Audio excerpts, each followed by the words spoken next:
Hi mga ka-auto, welcome back sa Auto PH Insight. Bago tayo magsimula, huwag kalimutang mag-like, mag-subscribe sa YouTube channel at i-hit ang notification bell para updated kayo sa mga latest car reviews, comparison at automotive updates. Tara, simulan na natin. Sa video na ito, pag-uusapan natin ang bagong Toyota Hilux 2026. Isa sa mga pinakasikat at pinakatiwalang pick-up trucks hindi lang sa Pilipinas kundi sa buong mundo. Kilala ang Hilux sa tibay, reliability at kakayahang harapin ang iba't ibang klase ng trabaho at kalsada. Kaya naman hanggang ngayon, isa pa rin ito sa mga paborito ng maraming Pilipino. Pagdating sa presyo, ang Toyota Hilux 2026 ay nagsisimula sa humigit kumulang 1.2 million pesos para sa mga base variants at maaring umabot sa mahigit kumulang 2.2 million pesos para sa top of the line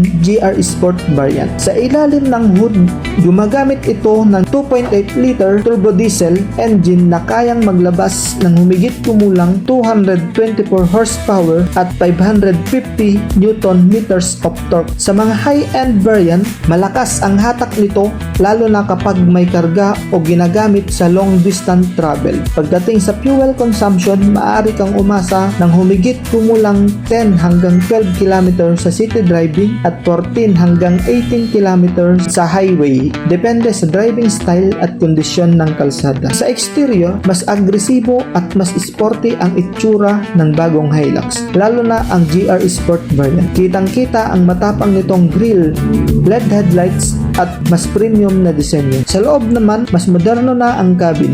May malaking touch screen infotainment system na may Apple CarPlay, Android Auto at push start button na may dual zone climate control at mas komportableng upuan para sa driver at mga pasahero. Pagdating sa safety, may Toyota Safety Sense na rin sa ilang variants. Kasama rito ang pre-collision system, lane departure alert, adaptive cruise control, blind spot monitoring at real cross traffic alert. Pros: subok na tibay, reliability, malakas ang 2.8 liter turbo diesel engine, mataas ang resale value, malawak ang dealer at service network, magandang pangnegosyo at pangpamilya. Cons: mas mahal kumpara sa ilang competitors, medyo matagtag kapag walang karga. May mga rivals na mas advanced ang interior technology. Sa kaubuuan, ang Toyota Hilux 2026 ay isa pa rin sa pinakamahusay na pick-up truck sa merkado. Kung hanap mo ay tibay, reliability at mataas na resale value, mahirap talunin ang Hilux.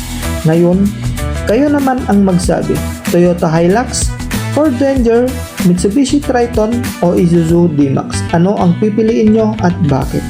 I-comment ang sagot nyo sa ibaba. At kung gusto nyo ng mas marami pang car reviews, comparison at automotive updates, huwag kalimutang mag-subscribe sa Auto PH Insight. Maraming salamat sa panood at magkita-kita tayo sa susunod na video.